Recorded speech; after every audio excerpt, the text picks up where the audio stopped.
24 mai, on nous précise qu'il est artiste peintre cubiste, ce qui intrigue un peu en fait la police cubiste.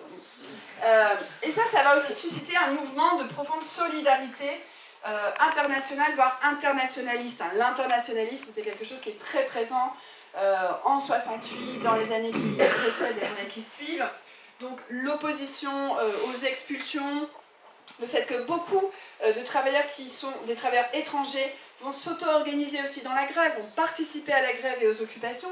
Je pense notamment aux OS algériens dans l'automobile qui vont parfois faire leur propre cahier de revendications en insistant sur l'égalité des salaires, l'égalité de la dignité du travail. Et donc on va retrouver par exemple sur des pancartes, sur des banderoles, des tracts, des traductions en arabe, en espagnol, en portugais, etc. Alors, ces barricades, moi je tiens à dire aussi parce qu'il y a un petit ricanement parfois de la part des détracteurs de 68, oh oui, les barricades c'était vraiment de la gnognotte, etc. Bon. En fait, on ne peut pas savoir si ça sera de la gnognotte à ce moment-là, et moi je pense que ça ne l'est pas. Pourquoi? Parce que c'est trop facile en fait, quand on connaît la fin. On sait que finalement, il n'y a pas eu de révolution, que De Gaulle est resté encore au pouvoir, qu'il n'y a pas eu de remaniement ministériel très profond, qu'il n'y a pas eu de changement des institutions, et a fortiori pas de renversement du système que beaucoup critiquaient frontalement en 68. Mais ça on le sait, mais quand on est le 10 mai, le 24 mai ou le 11 juin, on ne sait pas, l'histoire est ouverte, voilà, les possibles sont ouverts, et être présent sur des barricades, c'est quand même avoir un certain courage, et d'ailleurs des deux côtés, hein, bon, sans vraiment renvoyer les uns et les autres dos à dos, mais voilà, quand on voit par exemple ce policier un peu à la manière d'un général qui chargerait sabre au clair, bon voilà, c'est pas forcément extrêmement rassurant. Et donc voilà, souvent les barricades, on les érige d'abord, encore une fois, pour protéger des espaces, parce que les forces de l'ordre sont considérées comme des intruses dans ces espaces.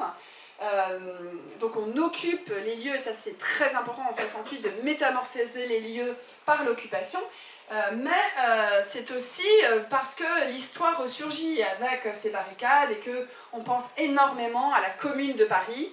C'est vraiment peut-être l'événement avec le Front populaire qui est le plus cité pendant 68. Et pas seulement cité, mais vraiment comme une sorte de référence vivante à laquelle on va s'adresser en quelque sorte par-delà les années, en faisant du théâtre de rue sur la commune, en ressortant les journaux de la commune, le cri du peuple, en rééditant Vallès, etc. Donc ce sont des moments très importants qui laissent imaginer que qu'une brèche dans l'histoire est possible. Alors la grève se généralise à partir du 13 mai 68. Bon, ça c'est pour vous donner une idée, je vous disais le 13 mai tout à l'heure, c'est vraiment un moment essentiel. Bon, là c'est un exemple, bon, la reproduction photographique est catastrophique, mais j'aime quand même bien cette photo, ça c'est la Dépêche du Midi. C'est à Toulouse sur la place du Capitole et elle est noire de monde. Et donc voilà, il y a comme ça des centaines et des centaines de milliers de personnes qui manifestent ce jour-là. Avec des cortèges à perte de vue. On connaît davantage cette photo, c'est une photo de Jean Pierre Rey, voilà, à Paris, vers la place de la Bastille, donc des cortèges qui sont absolument considérables. Normalement, c'était une grève carrée, voilà, une grève de 24 heures, d'après les confédérations syndicales qui y avaient appelé. Et puis finalement, la grève est reconduite. Alors elle est reconduite d'abord le 14 mai, dans une usine aéronautique, Sud Aviation, dans la banlieue de Nantes, à Bouguenais. Et là, c'est une section... Alors, les syndicats jouent un rôle extrêmement important en 68. On va pouvoir en discuter si vous voulez. Quel rôle? Dynamique, frein, moteur, obstacles. Voilà. C'est très complexe parce que là, il y a aussi une grande diversité des positions syndicales. En l'occurrence, ce qu'on peut dire dans un premier temps, c'est que la plupart des syndicats, et en particulier la CGT et la CFDT, qui se parlaient déjà depuis un certain nombre de mois, qui essayaient de travailler ensemble, ont largement contribué, notamment par la base, parce qu'il n'y a pas eu d'appel à la grève, et a fortiori pas à la grève générale, mais par la base, il y a eu une dynamique syndicale qui a conduit justement à cette généralisation de la grève. En l'occurrence, à Sud Aviation, c'est ni la CGT ni la CFDT qui sont en pointe, mais c'est Force ouvrière. Alors c'est pas très représentatif de ce qu'il faut à ce moment-là, à l'échelle nationale, mais c'est la Loire-Atlantique, c'est des forces plutôt anarcho-syndicalistes, inspirées aussi par les trotskistes, etc., ce qu'on appelle les lambertistes, c'est-à-dire l'organisation communiste internationaliste. Mais bref, occupation de l'usine Sud Aviation et même séquestration du directeur de l'entreprise. Il faut se rappeler que le PDG de Sud Aviation, parce que Sud Aviation ça a été vraiment une entreprise qui était déjà en grève depuis 1967 à La Rochelle. Le PDG n'est nul autre que Maurice Papon, justement. Maurice Papon qui est allé tranquillement, après ses fonctions de préfet de police de Paris, s'installer au sommet de l'entreprise Sud Aviation. C'est pas lui qui est séquestré, hein, c'est le directeur de l'entreprise de Bouguenais. Alors lui, on lui passe l'international en boucle pendant sa séquestration. Voilà. Hein, les vengeances sociales là, s'opèrent par mille voies possibles, ça peut donner des idées ou pas. Mais en tout cas, voilà. Et donc en fait, peu à peu, la grève se répand, la grève s'étend. Et elle est... Alors, à certains endroits, il y a des intersyndicales qui disent plutôt, on s'occupe de la grève, vous pouvez rentrer chez vous tranquillement, etc. Mais quand même, dans beaucoup d'endroits, il y a des comités de grève, des comités d'action, des comités de quartier, une vie de la grève, je dirais même un travail de la grève, parce que voilà, une grève, c'est dur, c'est une activité, c'est vraiment, on organise des assemblées, on organise des commissions thématiques, mais aussi des concerts, des bals. Donc c'est vraiment un moment très, très puissant d'auto-organisation. Avec à certains endroits, pas seulement à Nantes, mais Nantes c'est très important à cet égard, mais il y a beaucoup de municipalités dont les mairies sont occupées. Et Nantes c'est important, on a même pu parler de la commune de Nantes, parce qu'à un moment, l'intersyndicale vraiment a occupé l'hôtel de ville et a essayé d'autogérer. L'autogestion c'est quelque chose de très important en 68. D'autogérer la ville avec des bons de ravitaillement, avec des collectes de solidarité avec les familles de grévistes, etc. Et il y a des endroits aussi où on rebaptise les lieux. Et la nomination des lieux est un acte et un geste profondément politique. Par exemple à Nantes, vous ne voyez pas forcément très bien, mais sur la pancarte ici, il est écrit Place du Peuple, et c'est la place royale à Nantes, qui est justement rebaptisée Place du Peuple, donc la symbolique est extrêmement forte. Et encore une fois, voilà, ces occupations et ces grèves et ces manifestations, ces cortèges, etc., ne sont pas que les ouvriers ou les étudiants. C'est tout un monde social qui se mobilise. 10 millions de personnes, de toute façon, c'est forcément intergénérationnel. Et puis beaucoup de groupes sociaux, de professions qui sont mobilisés. Donc encore une fois, les agriculteurs, certains agriculteurs vont participer au mouvement, notamment lors de grandes manifestations le 24 mai 1968. Mais on trouve aussi, il y a des occupations de bureaux, de gares, de ports, de théâtres, de lycées, d'universités, de postes, de magasins. Voilà. Il faut vous imaginer non seulement une France qui peu à peu est paralysée d'un point de vue économique, mais où il y a des occupations un peu partout. Et occuper un lieu de travail, c'est aussi le métamorphoser, c'est se le réapproprier, se donner du temps, libérer la parole pour imaginer justement des projets. Et on va justement s'occuper aussi de ces espaces. Alors parfois, les barricades n'en sont pas tout à fait, mais sont plutôt des palissades. Voilà. Et puis, qui se mobilise? Parfois, il y a des choses très inattendues. Moi, j'aime bien cet évêque, Francis Barbu, j'aime bien son nom déjà.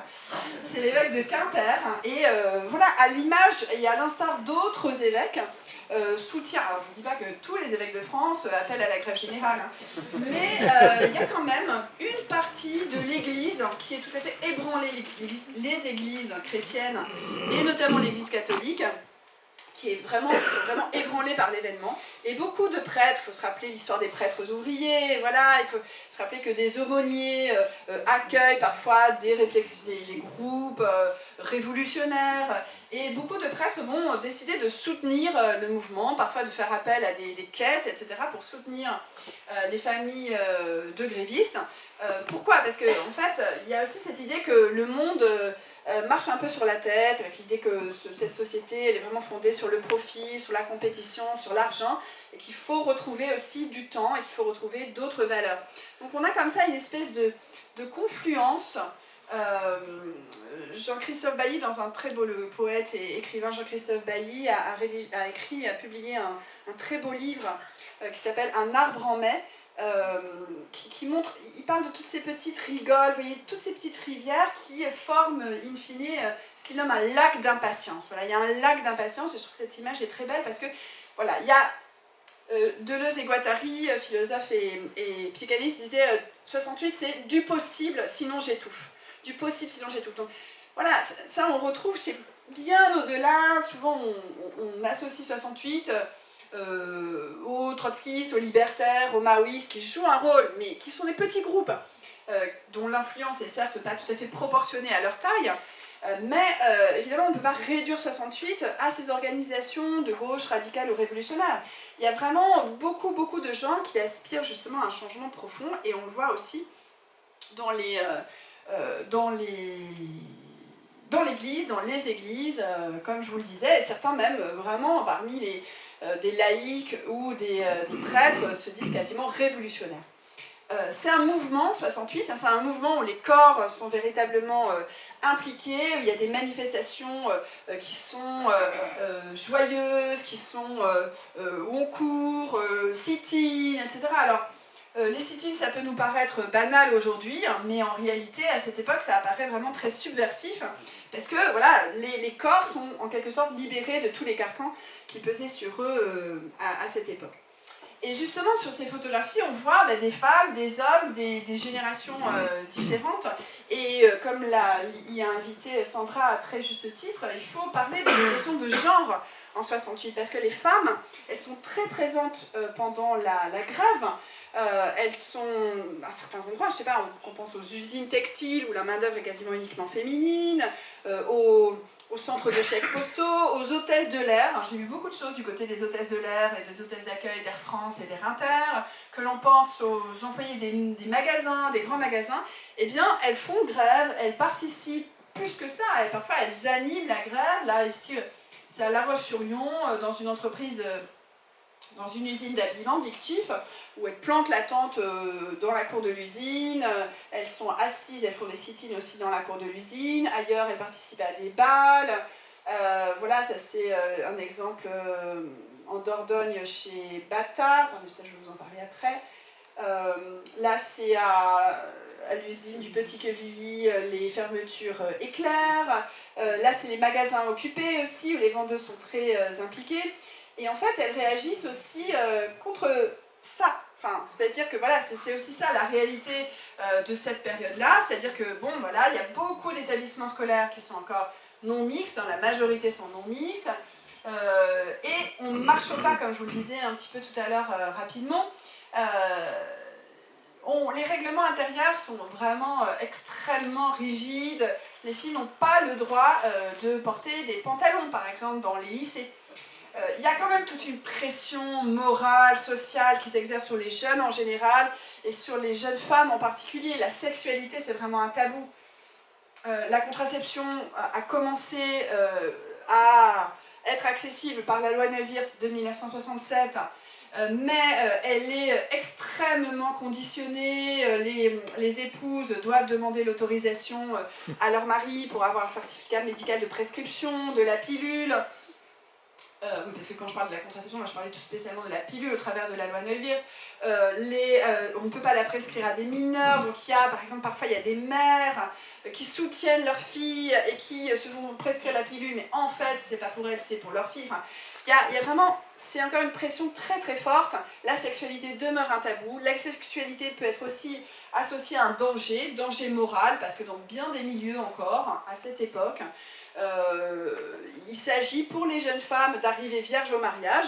Donc c'est ce qu'on peut appeler aussi la double morale sexuelle et sexuée, c'est-à-dire que pour les garçons c'est bien d'avoir une certaine précocité sexuelle, voilà, de se montrer très rapidement un homme. Donc je vois qu'André Rocher est ici, donc il pourrait m'en parler bien mieux que moi.